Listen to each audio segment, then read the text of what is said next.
Good evening. I'd like to call to order the Onalaska Common Council meeting. Today is Tuesday, October 14th, and the time is 7 p.m. We will begin with the roll call. I'll ask Joanne Marcon, our city clerk, to call the roll. Mayor Kim Smith, Here. Jim Benash, excused. Kathy Lohendorf. We'll come back to Kathy. Stephen Knott, Present. Mike Milkey, Here. Larry Jurassic, Present. Diane Wolf. Here. Thank you. Item 2 is Pledge of Allegiance. Please stand for the Pledge of Allegiance. Pledge allegiance to the flag of the United States of America and to the republic which stands one nation under God, indivisible, with liberty and justice for all.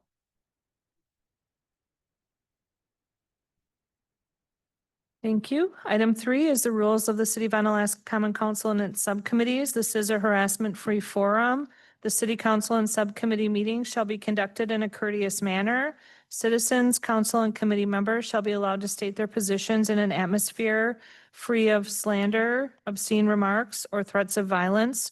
Sufficient warnings may be given by the sergeant at arms or the chair at any time during the remarks. In the event that any individual shall violate the rules of decorum as set forth, such person may then be cut off from comment or debate. Item 4 is public input. This is the time where any member of the public may address the Common Council. If you choose to do so, please begin by stating your name and your address and limit your comments to 3 minutes per individual. Would anyone like to address the Common Council this evening? Welcome, Ron. My name is Ron Jertson, 1222 County Road, PH. What it's regarding, everybody got a copy of the 2 items. One is the new ordinance that was passed in the beginning of July regarding the date that the actual ordinance comes into effect. As you see, you've got a discrepancy with, at least with this particular vehicle. On the 31st, it's due. The ordinance does not come due until the 1st. And what I would ask the council to do, not speak from their seats, not come take the podium for decorum and customary practices and open meeting laws. What I would ask is that there would be a letter at least sent to me clarifying that particular component. The problem I have with it is that we got basically we're splitting hairs here to start this thing, and I realize at some point you do have to start it, even though I'm total disagreement with the idea of it, because we can get that money from someplace else, and there's no doubt about that.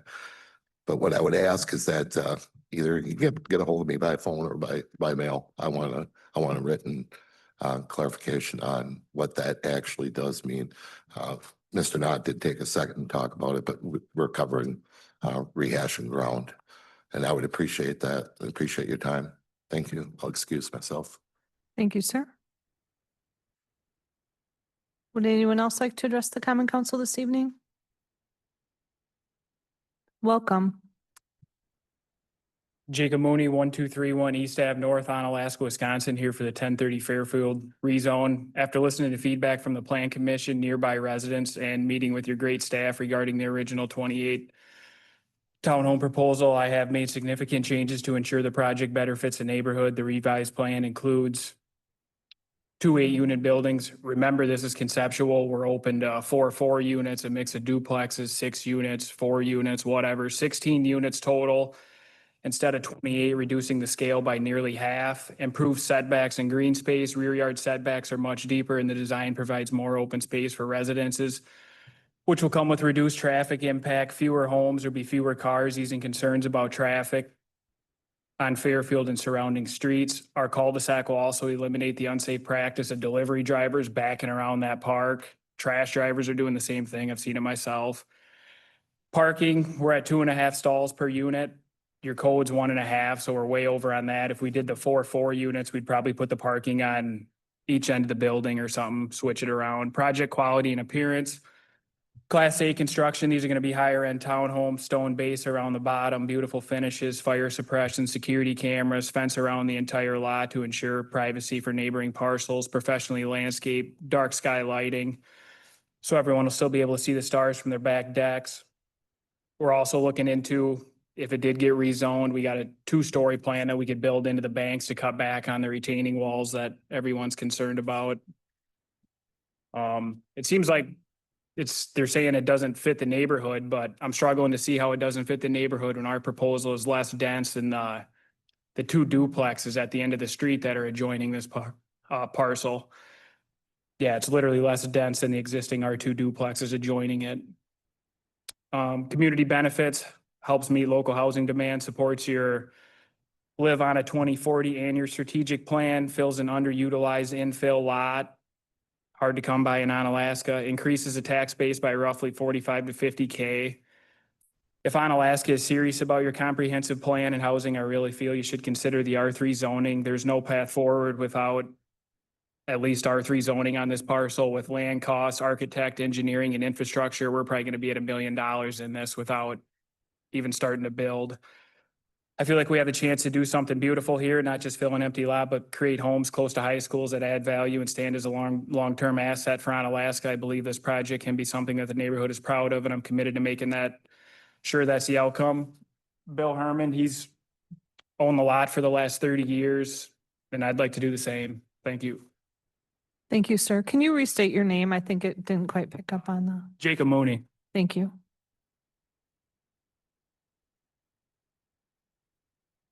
Would anyone else like to address the Common Council this evening?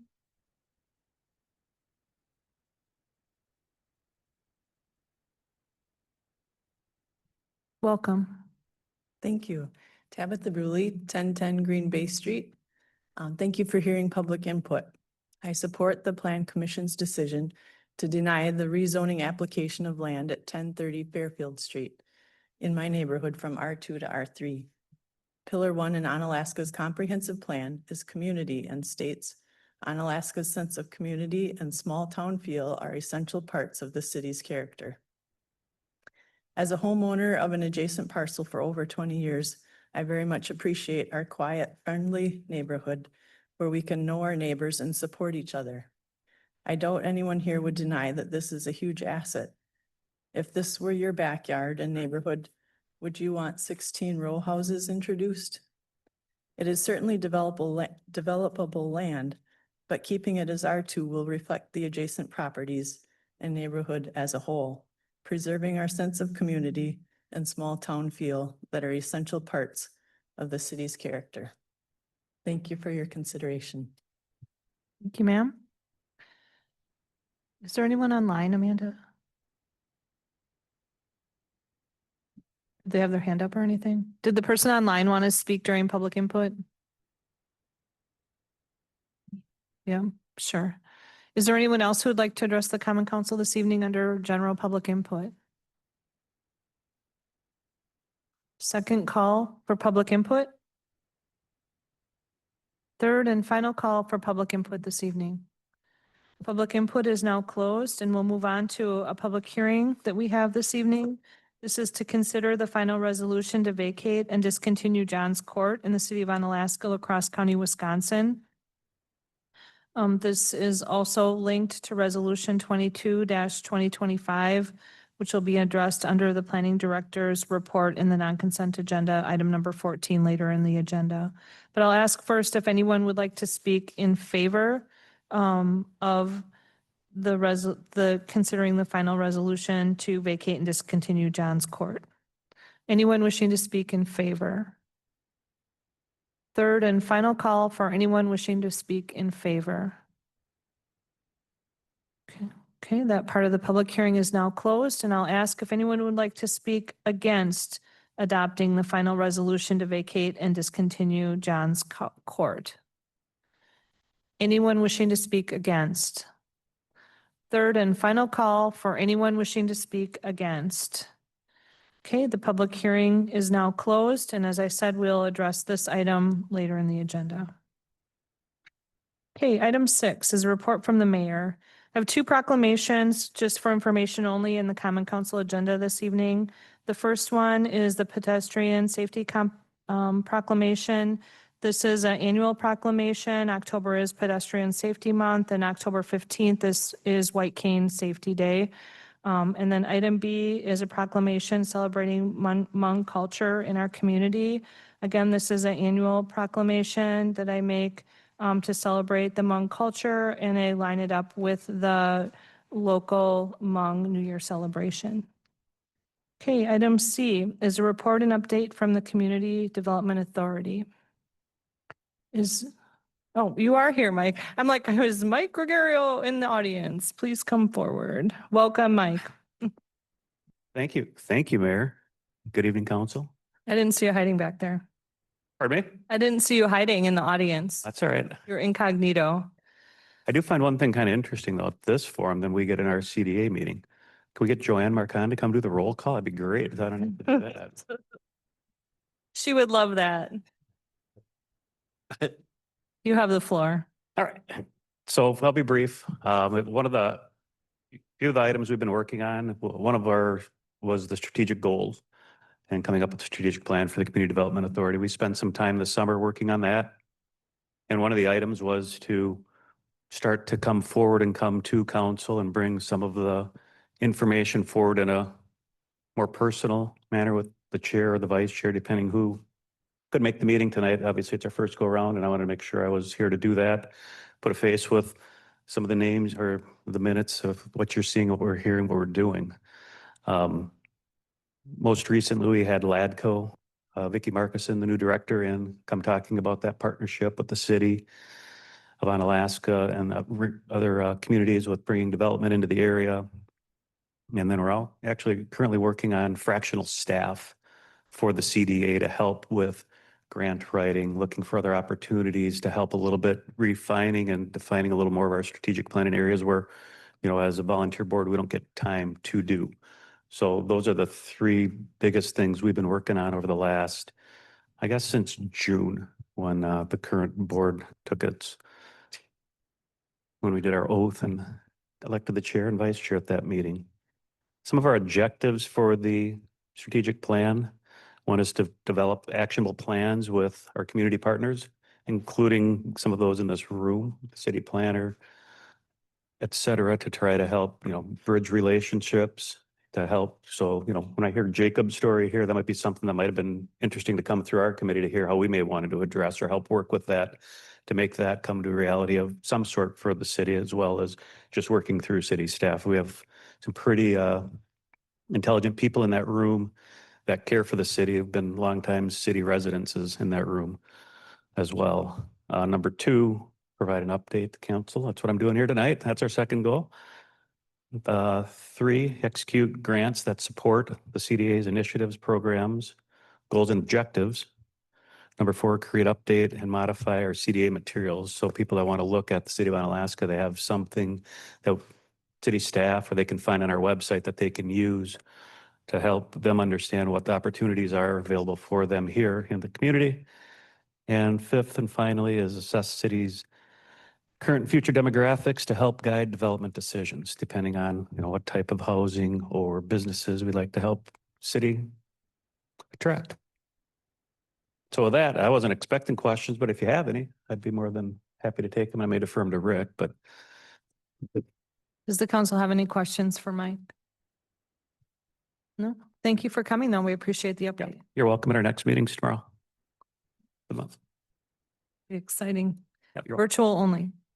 No in person. All right. Next, recommendations for approval and/or possible action from the following committees, commissions, boards, and officials. All items listed under the consent agenda are considered routine and will be enacted by one motion. There will be no separate discussion on these items unless a council member requests removal, in which event the item will be removed from the consent agenda and considered in the order of business in the non-consent agenda.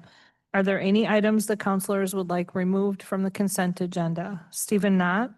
Item K, please. Thank you. Alder Milky? Thank you, Mayor. I'd like to remove item 7I, and also 7Q, please. Second one was G. I and Q. Q. From Plan Commission. Okay, are there any other items the counselors would like removed from the consent agenda? If not, I'll entertain a motion to approve the consent agenda. Move to, Go ahead. move to approve. Second. Motion by Mike Milky, seconded by Stephen Knott to approve the consent agenda. All those in favor, please say aye. Aye. Any opposed, say no. Voting is 4-0. Consent agenda is passed. Okay, moving on to the non-consent agenda, a recap of the items pulled from the consent agenda. We have item I, K, and Q. We will address those first. Item I is an item moving forward from the administrative committee, and I'll turn it over to Stephen Knott for discussion on that item. Item I, if you want to get a motion on the floor first. Yes, this is for the approval of ordinance 1836-2025 to annex land located in the southeast quarter of the southwest quarter, section 29, township 17 north, range 7 west, from the town of Onalaska to the city of Onalaska. And it was approved unanimously in the admin committee. Do you want to make a motion? I'll move to approve. I'll second. Okay, we have a motion on the floor by Stephen Knott. It's been seconded. We can amend it though, right? It's been seconded by Larry Jurassic. The motion is on the floor to approve under discussion. Yeah, thank you, Mayor. Can I take this one? Yeah, go Okay. ahead, Mike. Thank you, Mayor. So basically, we need to add a little bit more to this for the, like an amendment to the motion. Basically, we're looking for the Township 17 North, Range 7 West from the town of Onalaska, the city of Onalaska, conditioned upon an affirmative determination and findings letter from the Department of Administration that the annexation is found to be in the public interest. And I would like to hand this over to Katie to talk a little bit more about that. Well, do you want to make that your amendment? Oh, sorry. Do you want me to re-say the whole thing? No, I'm just Okay. saying that's your amendment. Yep, that would be my amendment. Okay, and seconded by Diane Wolf. Okay, we're discussing the amendment. Katie? Katie Aspenson, our planning director. Thank you, Chair. The reason for the condition is that the state has not finished their review and they recommended that we condition it upon getting this letter. So upon receipt of the letter, then the annexation would move forward if it's approved by the Common Council this evening. Thank you. Thank you for that. Okay, so the motion on the floor is for the amendment. Is there any further discussion or questions on the amendment? Okay, voting will be on the amendment, although, and it's by roll call. Diane Wolf, Aye. Stephen Knott, Aye. Larry Jurassic, Aye. Mike Milky. Aye. Okay, the amendment passes 4-0. That'll bring us back to the approval of the ordinance 1836-2025 as amended. Is there further discussion on that? Okay, go ahead, Joanne. Joanne will call the roll. Larry Jurassic, Aye. Stephen Knott, Aye. Diane Wolf, Aye. Mike Milky. Aye. Okay, this ordinance passes 4-0. Okay, item K. Stephen? And this is for the approval of ordinance 1838-2025 to amend section 7.04.21 of Title 7 of the Code of Ordinances of the City of Onalaska related to duties and responsibilities of pet owners. This also was approved unanimously by the committee. And at this point, I'll go ahead and recommend to approve. Second. Okay, we have a motion on the floor by Stephen Knott. It's been seconded by Mike Milky to approve. Under discussion, Stephen Knott? So understand that the staff in conjunction with the Humane Society thinks we should make 2 changes. I'm going to go ahead and turn it over to Amanda to discuss. Yeah, so we had a meeting about a few things with Animal Control and the Humane Society this week, and they asked specifically if under there's 2 spots. One is under number 3C, and one is under section E, where it references 7-day holding periods. And so what they would like is us to remove the 7-day reference and just say the statutorily applicable hold period. Just because one, that can change, statutes related to that hold period sometimes do change. And there is one particular instance where it's actually a 4-day hold versus 7-day hold. And so they felt like it was just more accurate to say the statutorily applicable hold period. So in both of those, one of them, we're striking 7 days after notice, and we're changing it to say the statutorily applicable hold period, and the other is 7 days to the statutorily applicable hold period. And so that is, again, one is under number E, impoundment of animals neglected, abandoned, inhumanely, or cruelly treated. And then the other is under 3C, as it relates to animals, I think at large. The last sentence where it says any animal not claimed within 7 days would be changed to the statutory applicable hold period. Okay, thank you. Please let the record show Kathy Lohendorf has joined the meeting at 7:20. Thank you. Stephen Knott? Yeah, just for further clarification, if you're trying to find it, it's under J3C. That's on page 32 of your pamphlet. That's for the second one. I'll go ahead and move to amend paragraph 7.04.21, section E, by striking 7 days after notice and replacing with the statutory applicable hold period. And 7.04.21.J.3.C, and strike 7 days and replace it with the statutorily applicable hold period. Thank you for that. Is there a second? Second. Okay, we have a motion to amend the ordinance as described by Stephen Knott. It's been seconded by Mike Milky. Is there any further discussion on the amendment? No discussion on the amendment, okay. Since it's an ordinance, we'll do roll call voting on the amendment. Larry Jurassic, Yay. Diane Wolf, Aye. Kathy Lohendorf. Aye. Stephen Knott, Aye. Thank you. The amendment passes. Mike Milky. Aye. My apologies. Aye.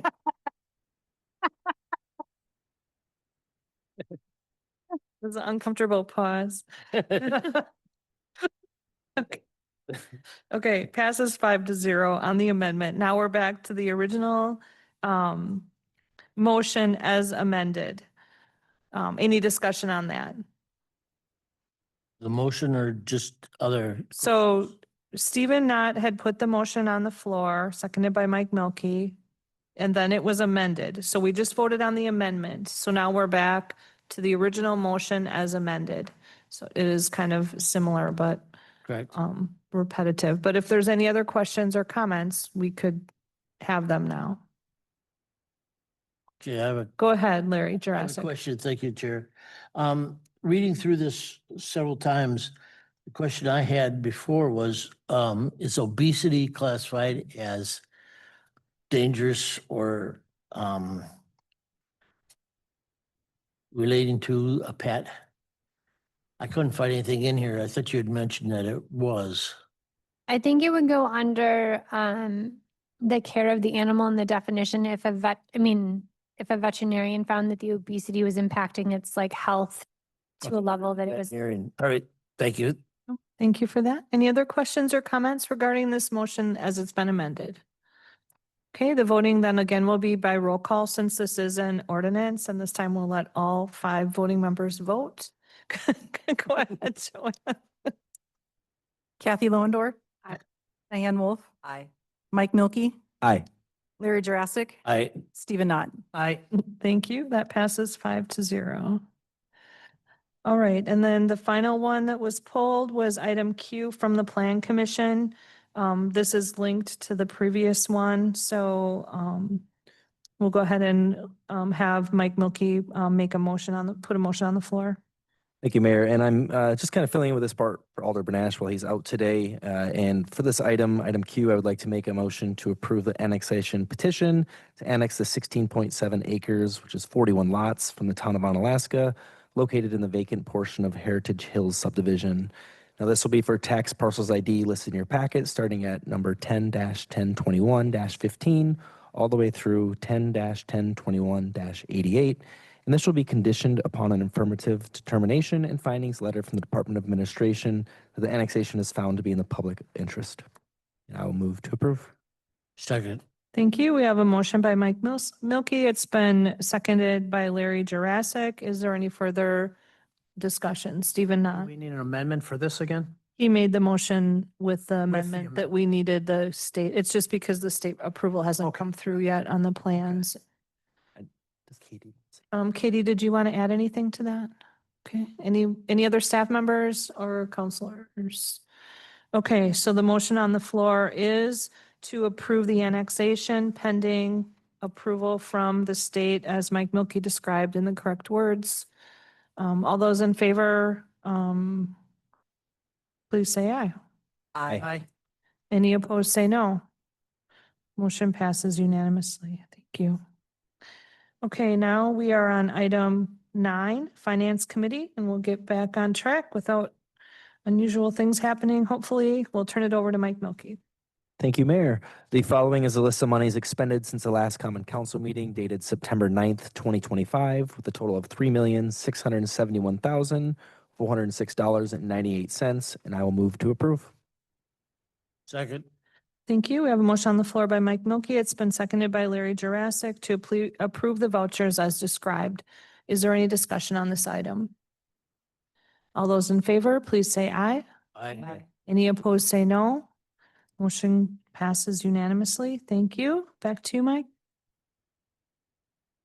And item 9B, this is discussion on possible action of the 2026 squad car purchase utilizing equipment replacement funds.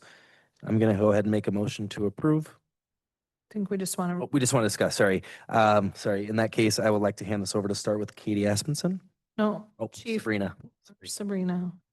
Okay. Perfect. Thank you. So in your packet is a memo from our chief of police. So a week ago, probably, was it even a week ago? I can't keep my days straight. The chief came to both Rick and I mentioning that he went to the vendor where we normally purchase our vehicles from, and that they were offering a sale on EV vehicles currently. So we had a discussion, and we're bringing it forward for consideration that we would purchase the cars this year and remove them from the CIP list, and we would use equipment replacement funds to purchase these vehicles. The savings would be, I think it was $27,000 if we were to purchase them now, instead of waiting until 2026 to purchase the vehicles. So we wanted to bring it forward tonight instead of waiting for A&F, knowing that the CIP budget is also on the agenda tonight as well. Otherwise, this would have gone through committee, but this kind of happened after committees, so that's why it's coming forward to you tonight. And I'll let the chief add anything else. Can you break down the cost and the money? Yeah. Do you want me to do it, Or do you want Chief, or I'll let chief do it. welcome Chief Ashbeck? Thank you, Mayor. Good evening, everyone. Yeah, so as you can see in my memo, essentially the price of the vehicle in there with the discount or the competitive discounts that Chevrolet is offering. So it brings the total to $148,448 for the total cost of the squads and the outfitting of them, which is a reduction of $27,152 from what was budgeted. So we would realize some significant savings. Just a point of clarification also, we would order them now, but they likely wouldn't arrive till January or February, so they would get paid for technically in 2026. But just to clarify that, I guess, is the timeline. And then with that, the Charger, as you can see, the cost of that, we sold 2 squad cars on the auction, and they came in very nicely. $17,725 that we received from those 2 cars. And so Between that, the charger and the installation, we only need $600 in additional funds to pay for that installation of that charger. So we could utilize those funds now in this year to get that installed while the weather is still permissible for that kind of work. And then that would be ready to go for January, February when the cars were to arrive. So I just wanted to bring this opportunity forward because there's some real cost savings there. One, we wouldn't have to take out a loan for the vehicles. We'd save on interest. Of course, if we get the vehicles earlier, every time we have them earlier, that's less costs in gas, maintenance, whatnot that we're realizing for them. So just an opportunity that I wanted to bring forward for you to consider. Okay, thank you. Sabrina? And then Chief, we would sell 2 vehicles, right? So these would be replacement vehicles. So we'd have money to put back into equipment replacement likely in 2026. That's an excellent point. Yes, thank you for bringing that up. We would, yes. Okay, thank you. Alder Jurassic? Wasn't there an organization that was picking up the difference? I thought I read that up, that, The difference. yeah, What do you mean the difference? between what you said, the cost for the electrical posting. Because where I read it, that there's an organization that was picking up that $500 difference. I don't recall anything about that, but I'm not sure if that was a different conversation, but yeah, I don't recall at the moment anything about that. All right, thank you. Okay, thank you. Kathy, did you have any questions or comments for the chief or Sabrina or anyone else? My question is actually on the sale price. Is it just a spread off the top of the price of the vehicles, or is it a rebate that we would have to wait to get back? Yeah, it's discounts that they're offering right off the top of the vehicle. So these cars are now priced only $2,000 more than what the gas Ford car that we normally get. So it's about a $12,000 discount that they're offering. Now, granted, we had gotten some discounts off the first 2 cars that we had purchased as well. But this discount is much higher, that they're getting much more competitively priced.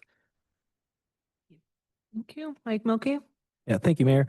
Chief, just a quick question for the charger station. The one we currently have will be the same, correct? Is what we're looking to install? Correct. That's for 2 cars per station, correct? Correct. Okay, so we'd be covered there. And then just one other thing for kind of point of order at the beginning, the cost savings that you outlined in your memo, I think were awesome. I didn't hear you say anything about that here, but basically right now we've already seen cost savings of $3,000 up to $5,340 per year from the squad cars. So it's something else really nice that you laid out for us. So appreciate that. Yeah, it's phenomenal. We're seeing right now in these 2 months about $65 to $70 per vehicle for the entire month to charge it, as compared to averaging around $415 in gasoline per car. Okay, thank you for that. Alder Wolf? Do you have any questions or comments? I'm just coming around. I've been coming around. Thank you. Yeah. Sabrina or Chief, didn't we do something similar to this last year or something where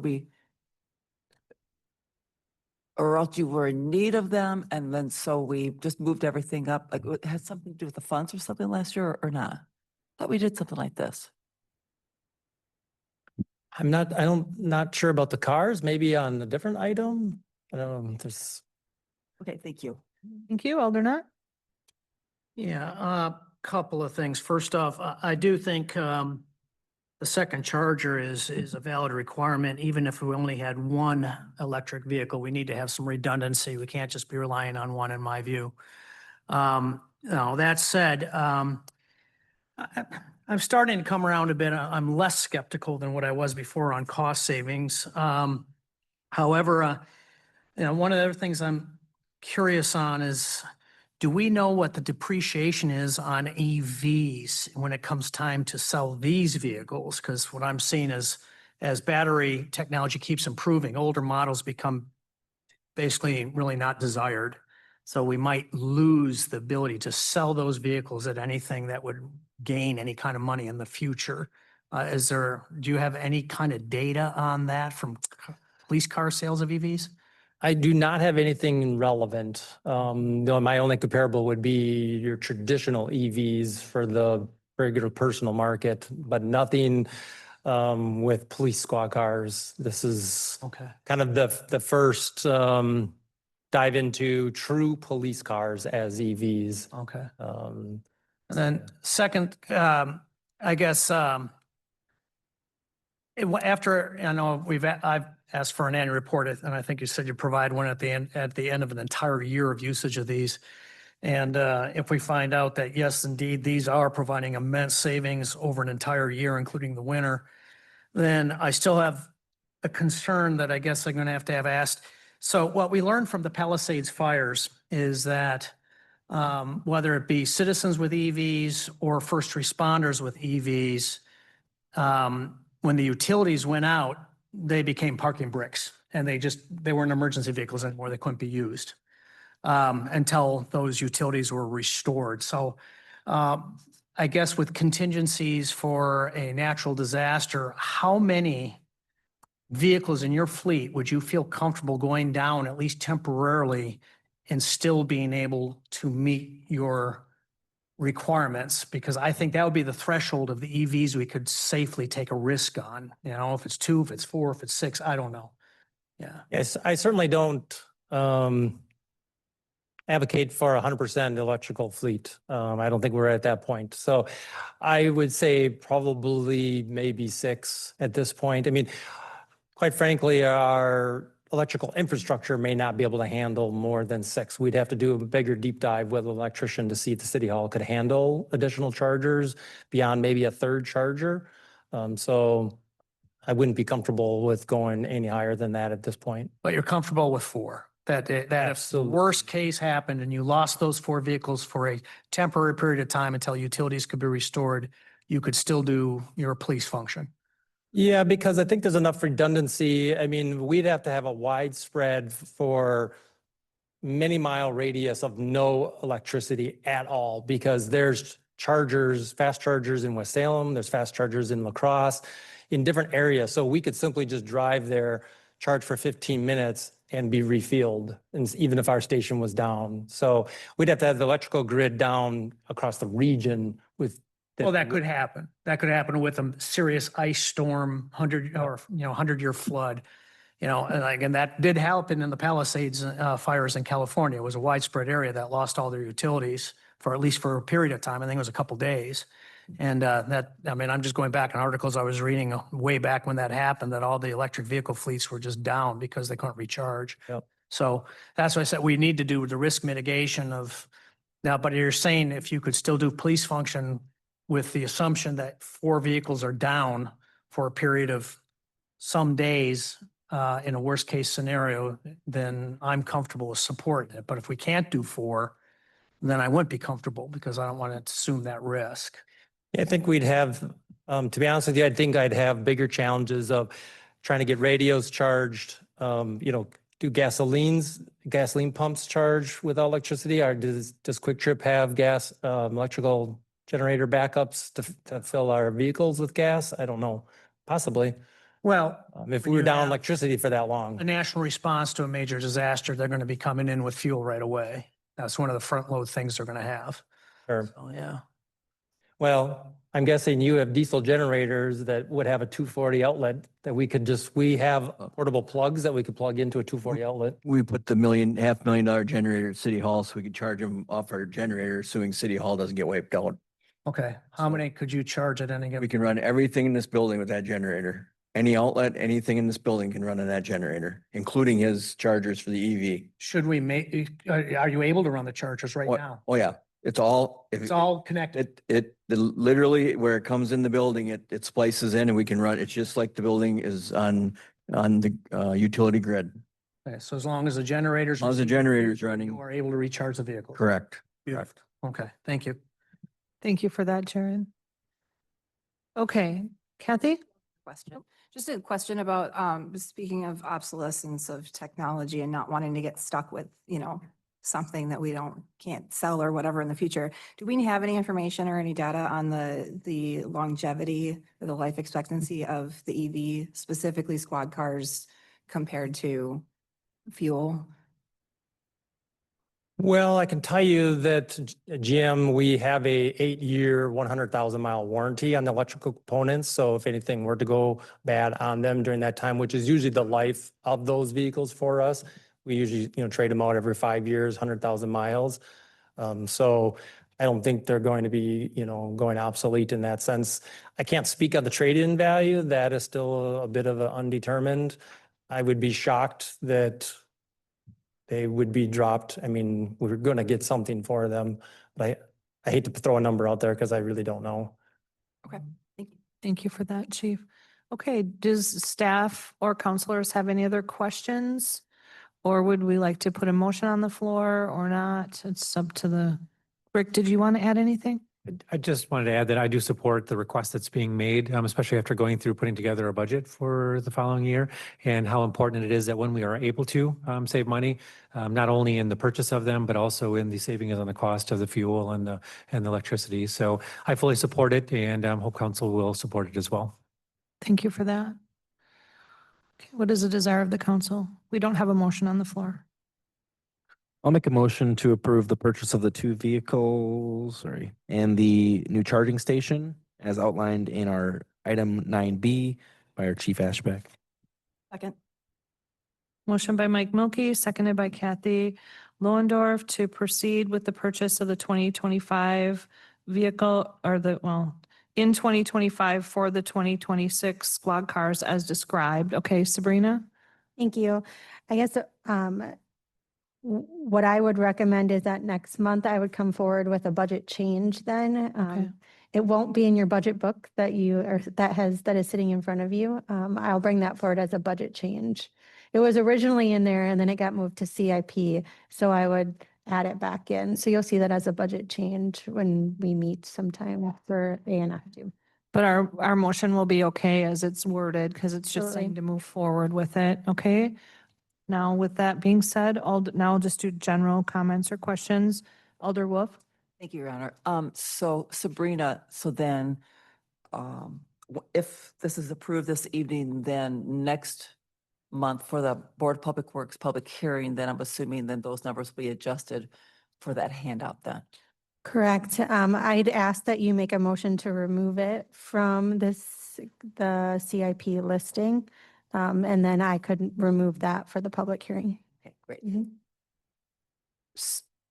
So you'd like to have that now, that wording now or next time? Or when you get to the part on the agenda Okay. for the CIP. For the CIP, okay. All right, any other comments or questions? Okay, the motion on the floor then is to direct staff to move forward with the purchase of the vehicles as we've discussed. Sabrina will bring the necessary paperwork to us. All those in favor, please say aye. Aye. Any opposed, say no. Motion carries unanimously, 5-0. Okay, item 10, Administrative Committee, Stephen Knott. 10A is ordinance 1834-2025 to amend section 2.04.31 of Title II of the Code of Ordinances of the City of Onalaska related to the general provisions regarding meetings and public notices. This was added on as a addition later into the agenda, and I guess I'm not sure what the concern is, so I'll turn it over to whoever's going to address that. There was a correction from what got passed at administrative. I think there was a correction. Okay. Do you want to go ahead and describe it, Joanne? Yes, originally we had the correction regarding having the board, committee, and commissions meet on an as-needed basis. What was added between administrative and finance and council was the portion regarding provide public notice rather than publication. Publication is not required for our agendas, just public notice. So there was 2 spots in this ordinance that needed to be changed. I'll move to approve. Second. Okay, we have a motion by Stephen Knott. It's been seconded by Diane Wolf to approve ordinance 1834-2025 as it's printed in our agenda this evening. Is there any further discussion? Okay, voting will be by roll call. Kathy Lohendorf. Aye. Stephen Knott, Aye. Mike Milky, Aye. Larry Jurassic, Aye. Diane Wolf. Aye. Thank you. That motion passes 5-0. Back to you, Stephen. All right, this is item 10B for ordinance 1835-2025 to amend Chapter 8 of Title 6 of the Code of Ordinances of the City of Onalaska related to the city cemetery. And this did pass unanimously with one caveat added to it with some staff follow-up. I'll go ahead and move to approve at this point. Second. Okay, we have a motion on the floor by Stephen Knott. It's been seconded by Larry Jurassic to approve ordinance 1835-2025. Under discussion, we'll go back to Stephen Knott. Okay, so if you go to your page 43 of your packet, it's 6.08.15 rules for visitors, specifically section E, where it lists the firearms provision. What came up out of that discussion that I brought up was that I believe that that is a dated constraint that is no longer enforceable. I suspect this was probably put in a long time ago, but that would have been before the Heller decision, the McDonald decision, the Bruin decision, all that came out of the Supreme Court. And I think that we would actually potentially even be at liability issue if somebody were to take us to task on that in a court. But I can also turn it over, I guess, to Amanda, because we've discussed this a little bit, and certainly she can put in her opinion here too. Sure, we'll go to Amanda Jackson, our city attorney. I will acknowledge I have not had time to do a sort of deep dive on this in the week. I did look at a few things from the state that indicated it was perhaps allowable under the trespass section. But again, I have not had the time to deep dive. But as my, short email did put forth, I do sort of think that it would be hard to enforce if we kept it. There are parts of it, as it relates to the storage in vehicles that likely wouldn't be applicable anyway. To my knowledge, we've never had an issue with this. And again, either way, we have an ordinance that covers the discharge of a firearm in the city separate from this. And so I have no problem with Alder Knott's amendment. I think it's, to err on the side of precaution would be to remove it. Okay. I'll go ahead and amend to remove. Okay. Second. Okay, so Stephen Knott has made an amendment to remove section E from 6.08.15 of this ordinance that we're discussing. It's been seconded by Mike Milky. Is there discussion regarding the amendment? Alder Wolf? Thank you, Your Honor. So to confirm, we're looking at removing 6.08.15 rules for visitors, the entirety of No, E then? of item E. And remove item E. Item E, the one that references firearms. Yes.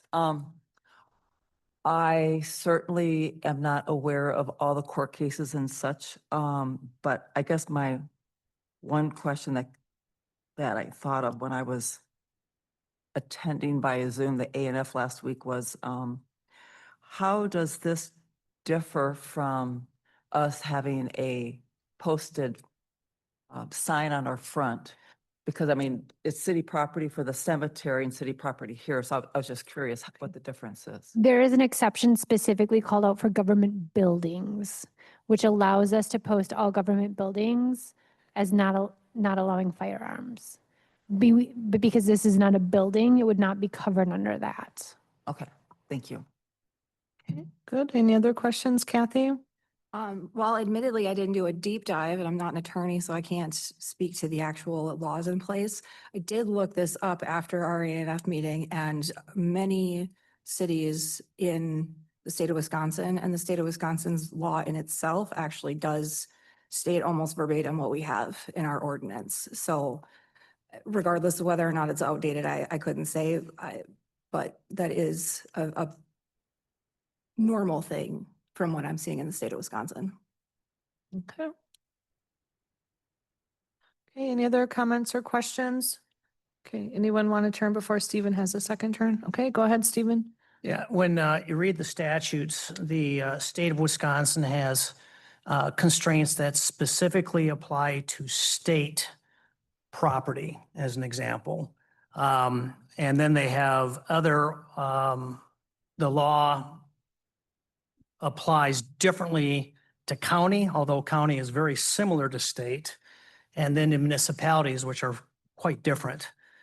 So it's very dangerous to say because the state can do something that therefore the municipalities can as well, because the laws are totally different when you read it. In fact, the Department of Justice, when I was doing my research, the State Department of Justice has a question and answer pamphlet that is available online that specifically asks the question, can government prohibit the carrying of concealed weapons in parks or other public lands? And it says no, period. The restrictions apply only to government buildings. Now, if we want to put something in here to where outside of your vehicle, it would be people who are permitted only, I think we'd be able to get away with that very easily. But yeah, that's, yes. I mean, that's up to Okay. the mayor, yeah. Okay, so we're going to give our actual city attorney an opportunity to comment if you would like. Do you, I don't know if you want to or not, I but, just had a clarifying comment is all. okay, go ahead, Kathy. I just wanted to clarify the different municipalities, specifically multiple municipalities within the state of Wisconsin have almost verbatim what our.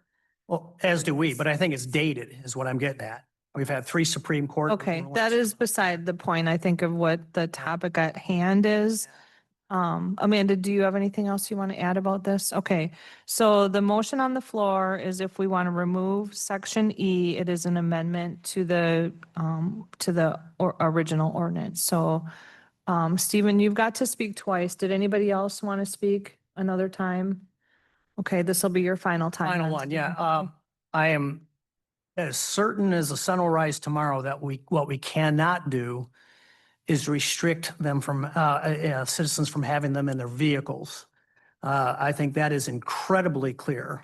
Just like, whereas municipalities can prevent people from coming into the building by posting it, they cannot prevent them from having them in the parking lot.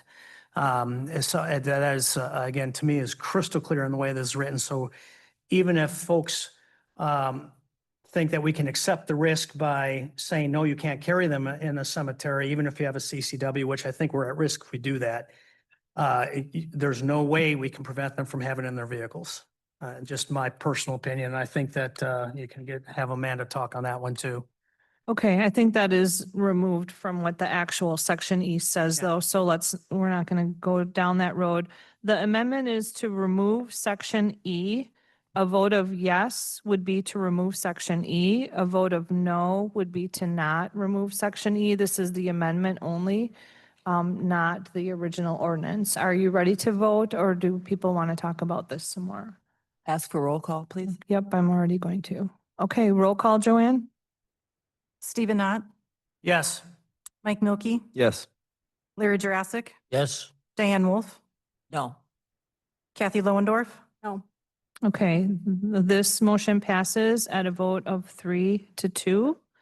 Okay, so the motion as amended would be to pass ordinance 1835-2025 with section E removed. Is there any discussion that we would like to have on the amended motion? Okay, we'll go ahead and have roll call vote again, because this is an ordinance. We already had to have a roll call vote no matter what anyways. Okay, go ahead, Joanne. Kathy Loendorf. No. Stephen Knott, Yes. Mike Milky, Yes. Diane Wolf. No. Larry Jurassic. Yes. Okay, this ordinance passes at a vote of 3-2 with the amendment. Thank you. Item 11, Board of Public Works, Alder Wolf. Thank you, Your Honor. Under Board of Public Works, item A, discussion on the capital improvements budget. Okay, well, I will say that it did pass unanimously by 6 of us on the Board of Public Works to forward it on, which we'll be talking about under item B. okay, under discussion, does someone want to give a recap of the capital improvement budget, or do we just want to save that for? I didn't put this item on the agenda, so I'm not sure what anybody wants to say. Maybe I'll Okay, Rick, why don't you give us a brief recap of the capital improvement budget, just for the record? Well, I don't know. I don't have that. where we ended up, I guess. Yeah, I don't have that in front of me. What I was going to suggest was that I think the intent of putting this on was for an opportunity for council members, if they were either listening in or present for the capital improvements discussion, or have had a chance to review it, if they had any input for the Board of Public Works for the next meeting, which will be the public hearing portion of it, to give any input in regards to the items that have been approved to move forward. That's my recollection of why it was put on. I don't have the list of items in front of me at the top, off the top of my head. But we can certainly find that if we need to and go over that if we want to. But we wouldn't be able to change anything at this point anyways. Oh, we would. Okay. All right. And my understanding is that ultimately the Board of Public Works is going to approve the final after the public hearing. Amanda can correct me if I'm wrong. After the public hearing, Board of Public Works will approve what goes forward to council Okay. for approval at that point in time. That's my understanding of how it would work. Okay, so really what item B is approving the capital improvement budget that gets moved on to the public hearing. Okay. All right, is there any, then go ahead. I just want to clarify for the record that item A would be any preemptive feedback, and item B is setting the date Yes, of the hearing. that's what I think too. That's why I was kind of not sure. Okay. Okay, Sabrina? And then if you wanted the police vehicles removed, I would ask that you do that in part A. Okay, Do that now, as opposed to when it goes back to Public Works? Correct, because then it could go to the public hearing with it being removed. I will move to remove the purchase of the police officers from the 2026 capital improvements budget. Police officers' vehicles. And the charging the station. charging. And the charging station, thank you. Yeah. Second. Second. okay, we have a motion on the floor to remove the 2 police vehicles and charging stations from the capital budget. It was made by Stephen Knott. Who seconded it? And Larry Jurassic seconded. Is there any discussion on this? I still don't think this is the appropriate place to do it. Let's hold on a second. Let Amanda think about it for a minute, because I don't think that's the correct procedure. This was item as a discussion. So if they want to give Yeah. feedback, they can give feedback. There should not be motions. It's- It should have been put on the agenda differently if that was the intent. Yeah, I think it goes straight to, because when it goes to public hearing, that is still a public works meeting. Mm-hmm. It doesn't get any changes here. I was kind of leaning that way too myself, so I'll remove the amendment. as Okay. long as and Mike will remove his second. Larry. Yes. Oh, It Larry. was Larry Larry, Jurassic. Sorry. Okay, apologize for the procedural uncertainty here. Motion, sorry, yeah. Mayor, can I just, I guess we are discussing the capital improvement budget, so we are on agenda item, but we're floundering. Okay, Mike, Rick. as a suggestion to accomplish what Sabrina is talking about, and correct me if I'm wrong, because normally for an A and F meeting, when we do the public hearing, I'm sorry, at council, if there's a change, so we do the public hearing, if there's a change, we reopen the public hearing. So what I'm wondering is at the Board of Public Works, would you do the public hearing? If there are changes, would you reopen the public hearing at that point in time? Yeah, we do that. So that's how you would accomplish what it is I think that needs to be accomplished. Right. I agree. Okay. It's just that it'll be printed with those vehicles in or noticed with it in. Okay, Alder Wolf. Thank you, Mayor. I just want to confirm, because there was a hitch within the last couple years. I just want to confirm, though, that at such a point that we hold the public hearing at Board of Public Works, first Tuesday next month in November. We approve it, we have the public hearing. If we do make changes, then we'll go back, open up again. But it's still forwarded to council for one last kick at the cat, right? So there's possibility that we could make changes. Yes. Okay. Council has the last kick at the cat. Pardon? Council has the final kick at the cat. Well, and the reason why So to I just want to make sure that we get that in the record, because I was challenged 2 or 3 years ago, maybe 3 or 4 years ago, previous city administrator, and I was told it wasn't going to council. And I made a stink about it, quite frankly. And then everyone went, oh yeah, I guess it does go to council, because at the time there were only 2 council members who sit on Board of Public Works. I just want to make sure that all 6 electeds all 6 council members have that ability to, have input by the time, when we have a final vote. So that's my concern. I just want to So confirm. I'm questioning then though, if it gets to council on November 11th and then there's changes, then they would be outside of the public hearing though. Amanda, go ahead. Yeah, for that reason, I would strongly encourage the council members, if you have items that you're interested in, that you attend the Board of Public Works, because that is the most appropriate place for those changes to be made, would be next meeting during the public hearing, not at council afterwards. And so you do have one sort of last chance look at it. But really, if you know you want changes, please go to Board of Public Works meeting and address it there. And obviously, as chair of Board of Public Works, I will be acknowledging any and all electeds who wish to speak in addition to the public, so, or staff or whoever. So, thank you. Okay, are we done discussing that or does someone have any, Mike Milky? Just want to say thanks to Jared Holter and Dan Wick for the ride along for the capital improvement budget. It was great to be able to actually see everything, put it conceptually with what's on the paper. So just want to say thanks for that. Ditto. It was Yeah. very, very good, as always. Yes, it's a lot of work to put that together and I know they work on it pretty much continually. It never ends. Even though it's only a window for us, it's a long endeavor for staff. Okay, item A then was a discussion with no action taken for the record. So 11B, approval of Tuesday, November 4th, 2025 at 4:00 PM for the 2025 capital improvements budget public hearing. It was unanimously approved to set that date, and I will move that we set the date of Tuesday, November 4th, 2025 at 4 PM for the 2026. I just thought that was 26 capital improvements budget public hearing. Yeah, that's a typo. Is there a second? Okay. Motion on the floor by Diane Wolf. It's been seconded by Stephen Knott to approve the public hearing for the capital improvement budget as described. Is there any further discussion? Stephen? Yeah, when I was just putting it in my calendar marks it as election day. Do we have any kind of elections taking place on that day? Not in the state of Wisconsin. Nothing, no Supreme Court, no nothing. Okay, all right. Okay, all those in favor, please say aye. Aye. Any opposed, say no. Motion carries unanimously. Item 12, Plan Commission.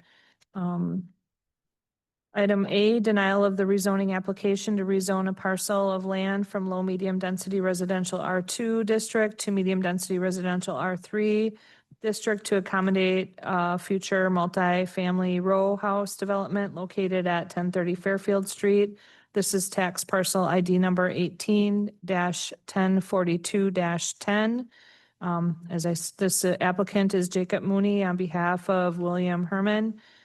This was denied at Plan Commission, but I'll turn to Amanda for a legal comment. Yeah, city staff would ask that the council refer this decision until November to allow staff some more time to put together appropriate framework to review a rezoning, as well as to dig into some pending legislation at the state level, which would remove the city's oversight of an issue like this. Thank you. To approve, to refer item 12A to the common council meeting in November. Second.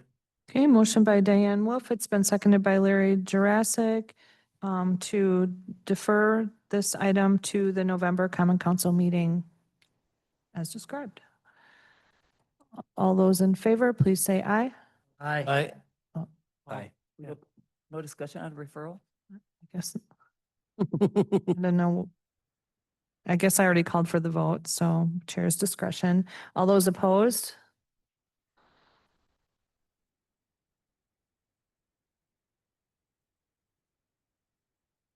So I didn't get did anybody oppose? Okay, motion passes unanimously. Thank you. Item 13, Public Transit Committee, Stephen Knott.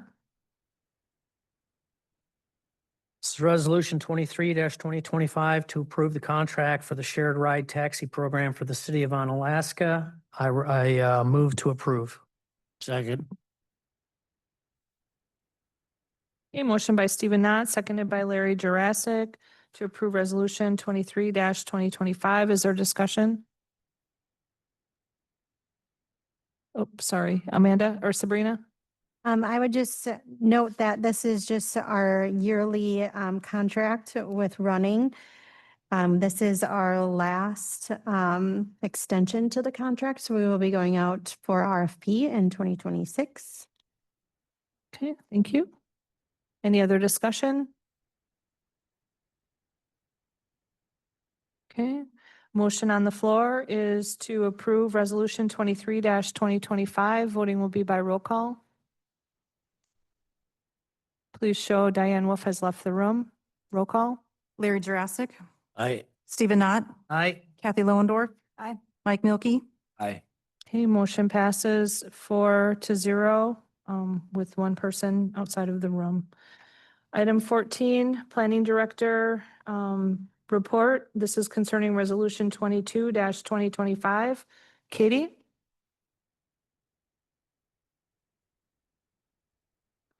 Thank you, Chair.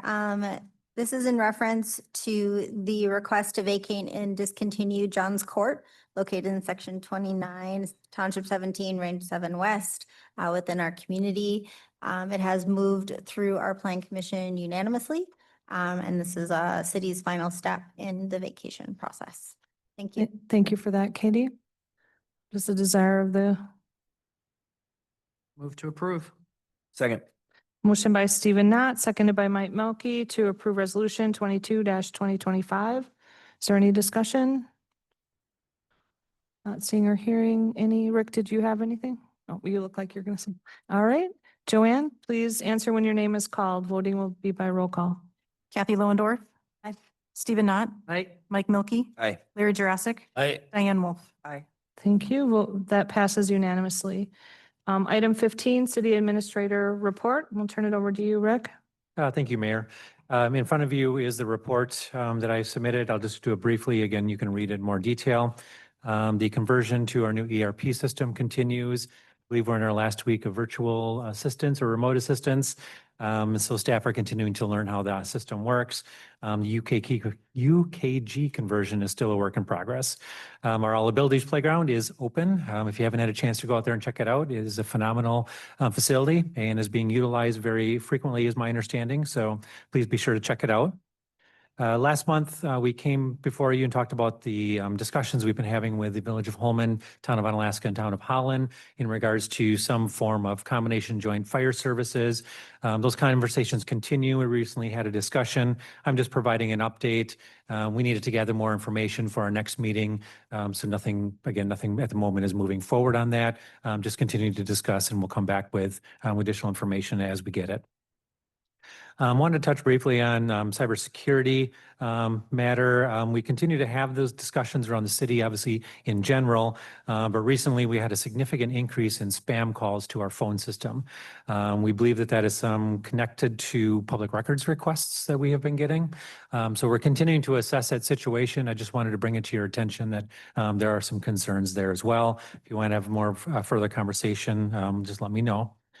Staff Success Day is coming up on November 11th. We are holding it at Dash Center this year. I just wanted to extend an invitation to all council members that you're welcome to attend for all or any portion of the day.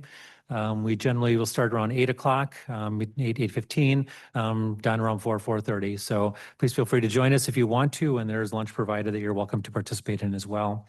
A question Yes. before we move on. Wondering, I know it was discussed in the past, but I don't know if I heard a final answer. Will council still be meeting that night? Yes, there will be meeting that evening, correct? Great, thank you. We're going to address some situations maybe that those meetings might fall on in 2026, so that'll come at a later date. So Thank you. the last one on there was just a UWL class. I had this in my weekly update, but just thought I'd pass it along.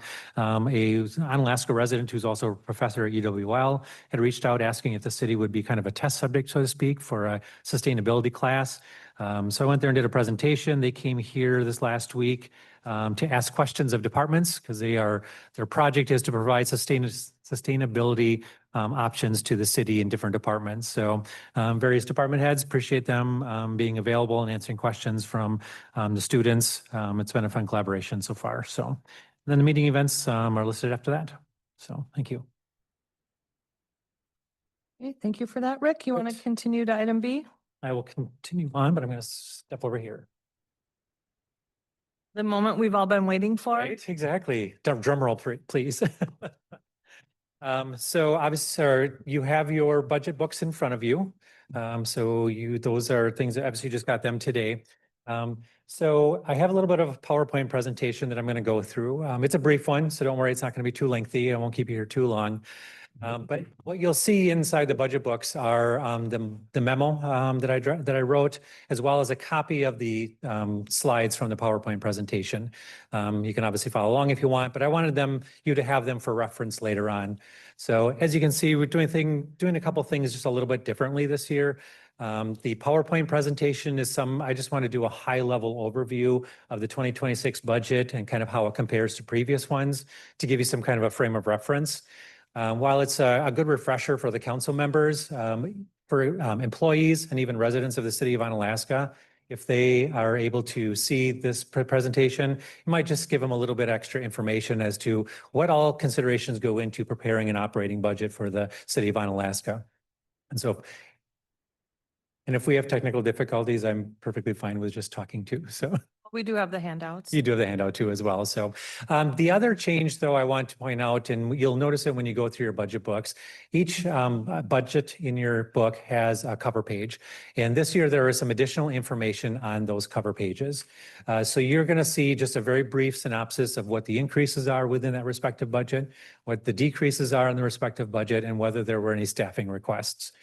There will be, again, just a brief explanation regarding the increases or decreases, and then whether the staffing requests were funded or not.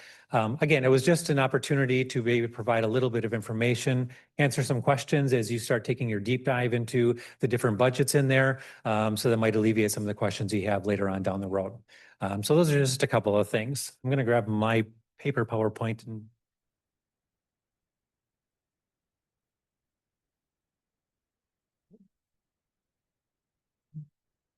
all right.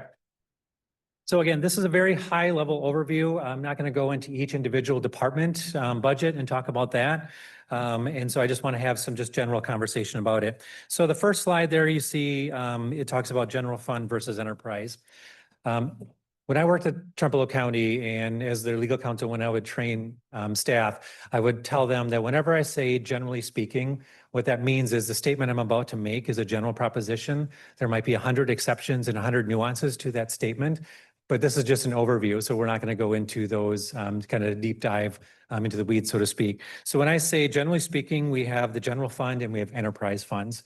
There are other funds within the city, but those are the two I'm going to focus on just briefly because it's going to be relevant to later on in the presentation. So the general fund, as you know, is the fund that we generally use for many of the operations here at the city.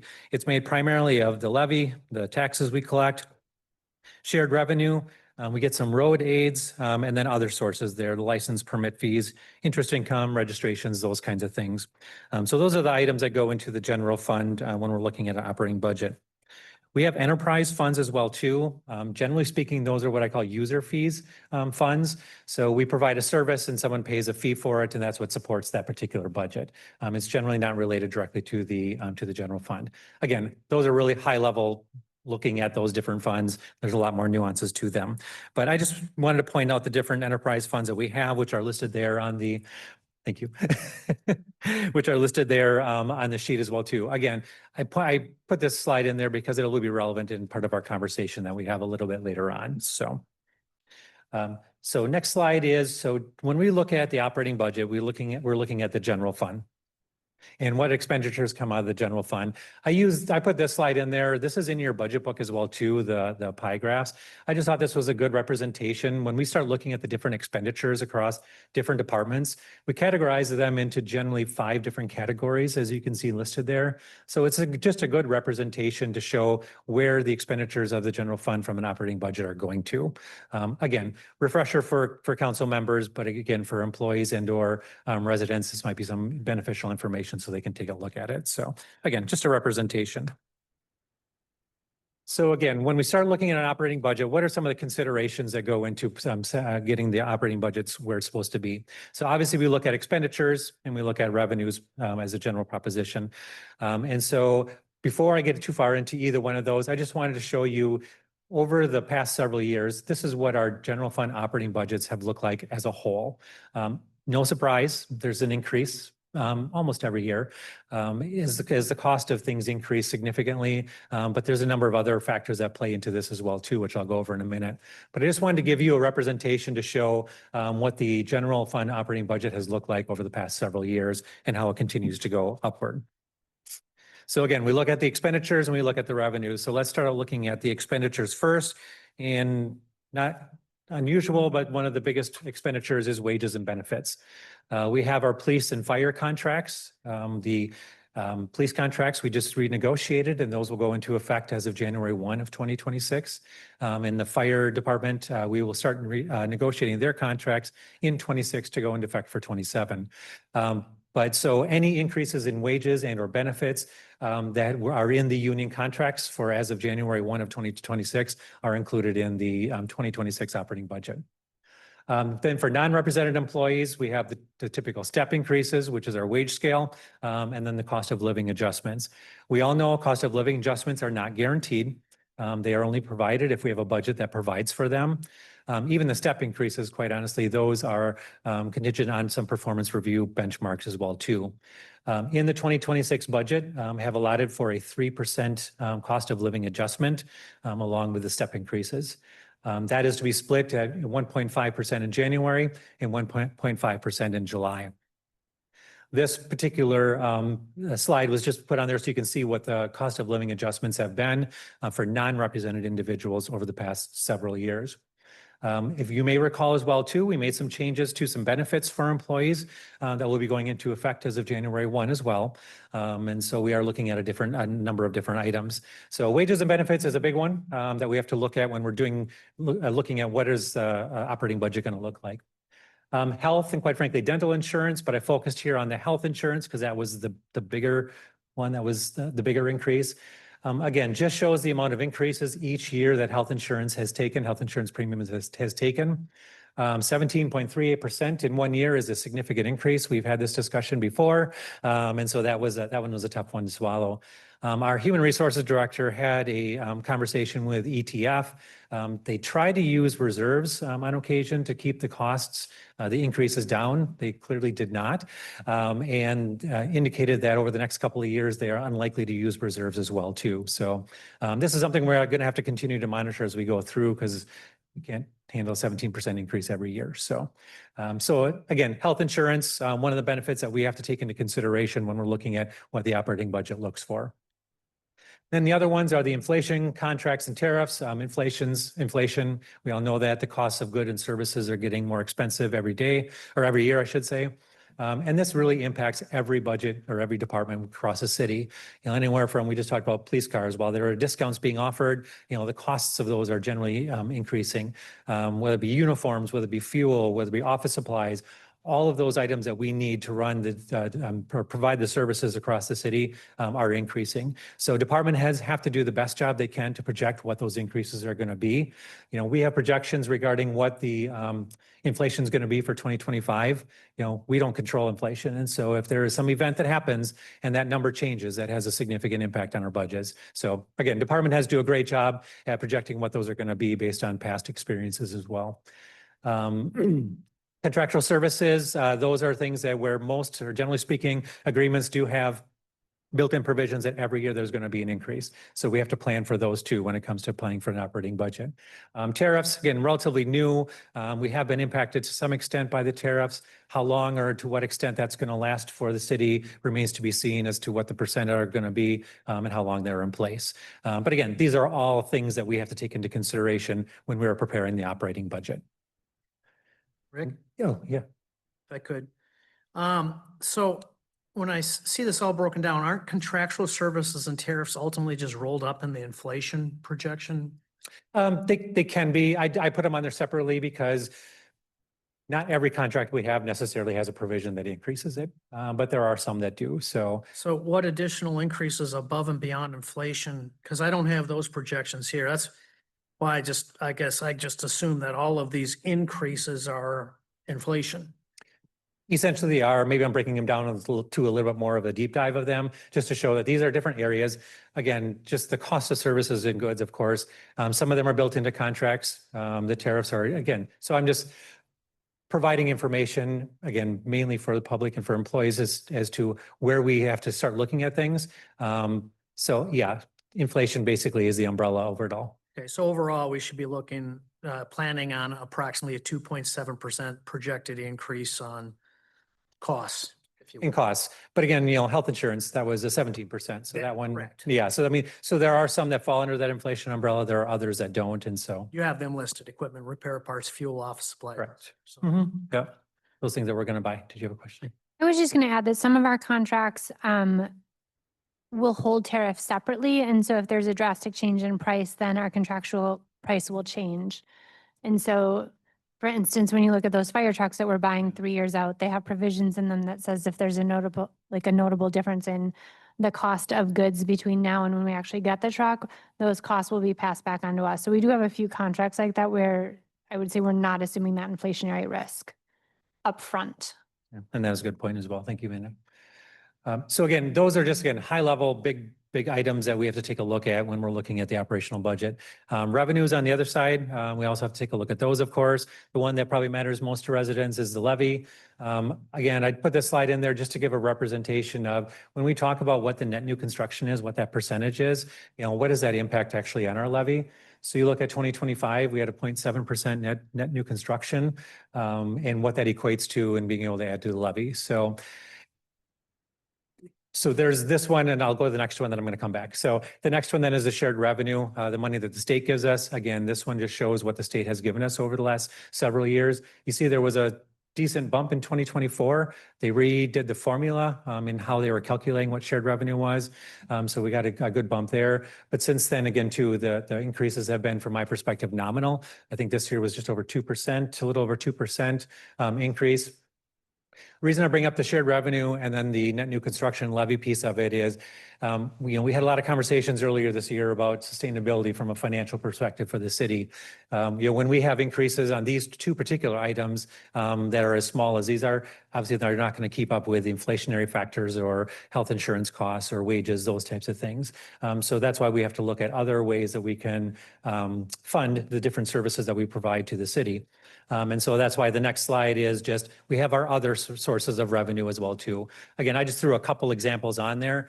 In your budget book, you have a section of revenues of about 3 pages of the different line items of revenues that we have. But my point is that a lot of the items that we get from outside sources are not increasing at the rate that inflation is increasing, or that the costs are increasing, or that the other services items are increasing, like health insurance and wages. So we got to look at something internally, which is what we did this last summer in talking about those different fees, the vehicle registration fee, the fire protection charge, and even looking at the one next year where we hire a consultant to do the fire protection assessment fee.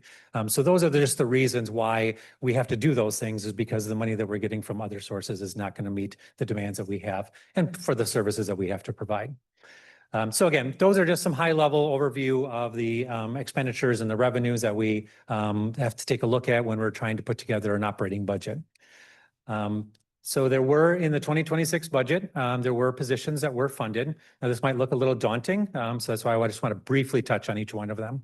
So the office specialist position in human resources is funded at 30 hours a week in 2026. This position is an existing position that has been funded as a limited term employee for the past 2 years in human resources. As a limited term employee position, of course, if it's not funded from year to year, then that position is eliminated. So the 2026 budget makes this a permanent position at 30 hours. The administrative assistant position in the police department is budgeted at 20 hours per week. Again, this is a position that is existing, that has been budgeted the last 2 years as a limited term employee. I should mention each of the limited term were at 16 hours a week. So there was funding in the budget for those, but again, without it being a permanent employee, that employee has no guarantees that their job is going to be around from year to year. So the 20 hours does make it a permanent employee position, again, at the 20 hours. The record specialist in the police department, again, an existing position with an existing employee. They're currently working at 16 hours per week, and this would increase them to 20 hours per week. The increase was requested due to the workload, and particularly in the records area, but just overall in the police department as well. So it does accomplish that. Human Resources does have a goal that any permanent part-time employee work a minimum of 20 hours per week on a regular basis. So this does accomplish that goal, but it's primarily being funded or increased due to the workload that is in the police department as well. So those are 3 that directly impact the general fund. The next 3 are a little bit of more nuanced. So maintenance worker in the street department was requested 40 hours a week, budgeted at 40 hours a week. But this position is funded half out of the street budget, which is impacted to the general fund, and half out of the utilities budget. I think stormwater. That's why I had the earlier slide about the general fund and the enterprise funds. So the enterprise funds are ones that are not generally impacted directly by the general fund. So it is a separate fund that it is coming out of. So half of this will come essentially from a general fund and half will come from an enterprise fund, which is one of the utilities. The engineer position in the engineering department, this would be a second engineer, again, requested at 40 hours a week. Again, this is being funded out of the utilities budget. So again, those enterprise funds, not out of the general fund. And so that is why it was able to be moved forward, again, because it gives a little bit of flexibility there in regards to the rates and the user fees. And then the event specialist at the Omni Center requested it half or part-time. So that was put in the 2026 budget at 20 hours a week. Again, this is funded out of the tourism budget. Again, that is an enterprise budget. Room tax primarily funds that. That budget.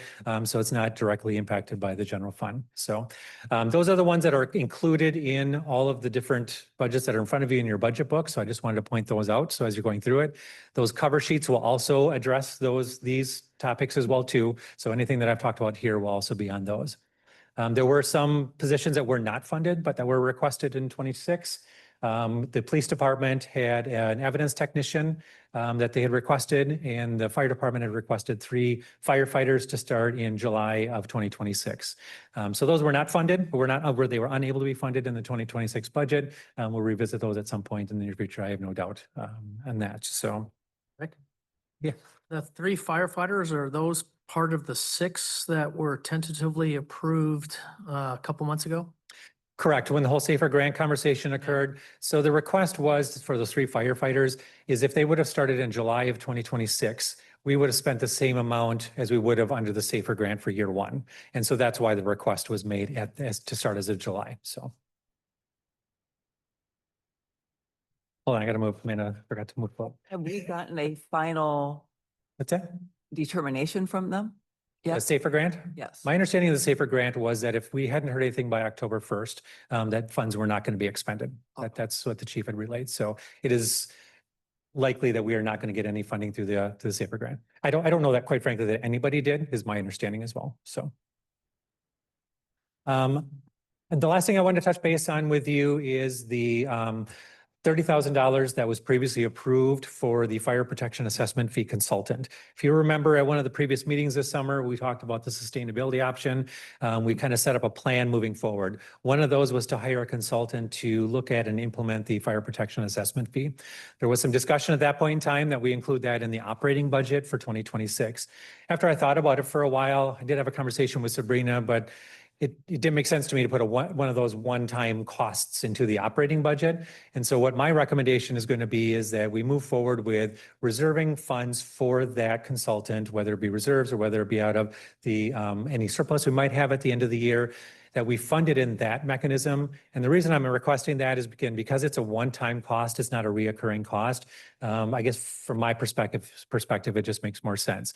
So we will still address it as we move through this budgeting process, but that is going to be my recommendation as we do moving forward. So I believe that is everything I had on the slides, other than the meetings that are coming up where we will be addressing the budget in much more detail. The first thing we'll need to do is address the Administrative and Finance Special Budget Meeting.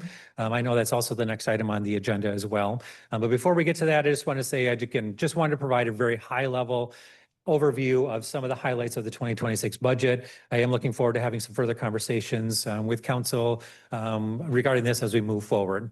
But having said that now, Sabrina. Thank you.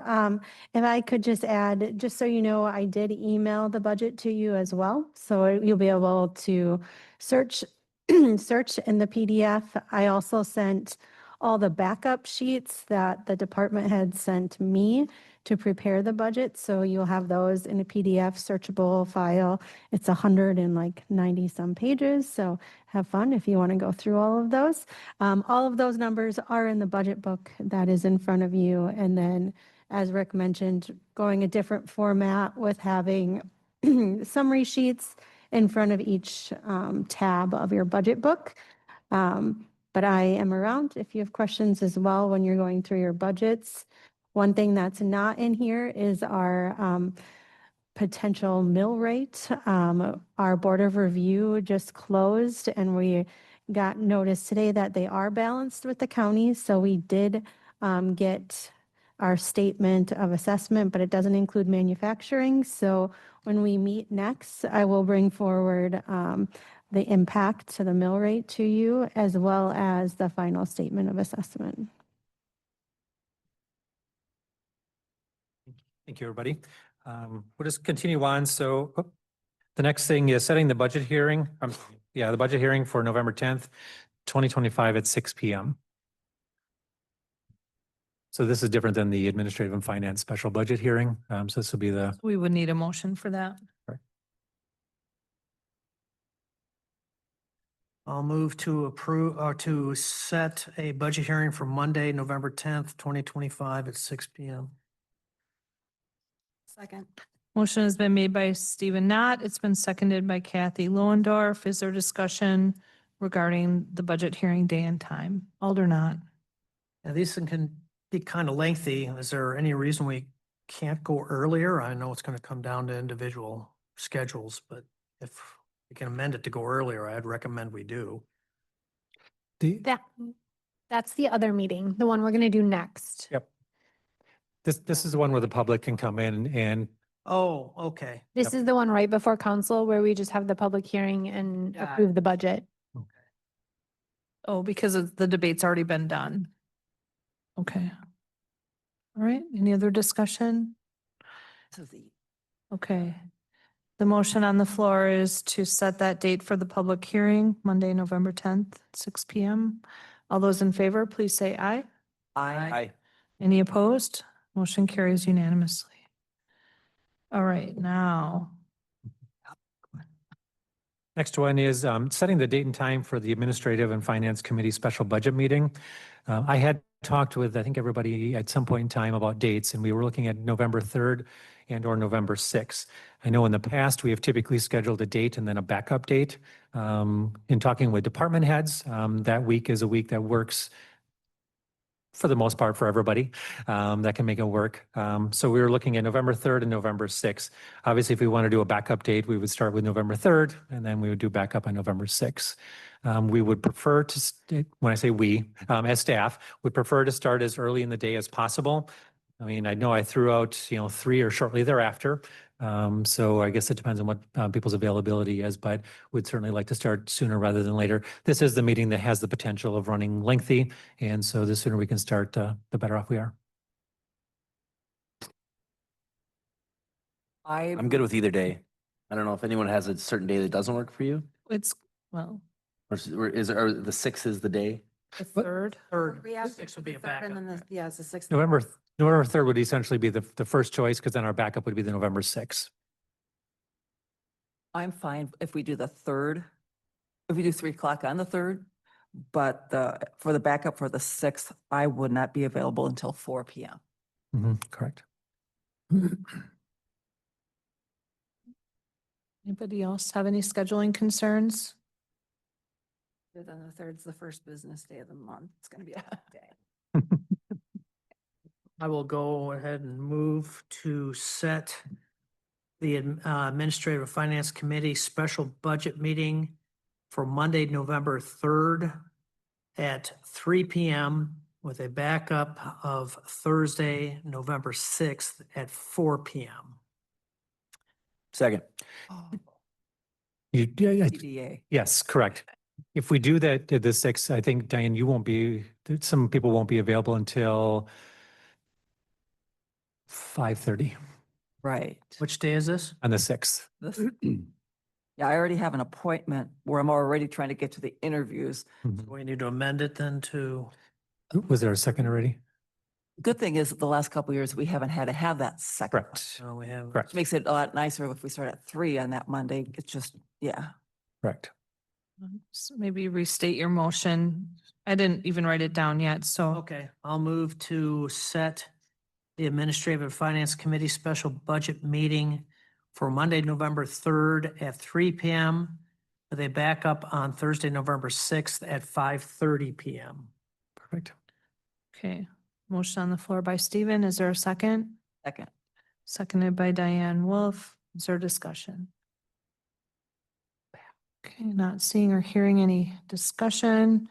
The Administrative and Finance Committee special budget meeting has been proposed to be set Monday, November 3rd at 3 p.m. with the additional date if needed, Thursday, November 6th at 5:30 p.m.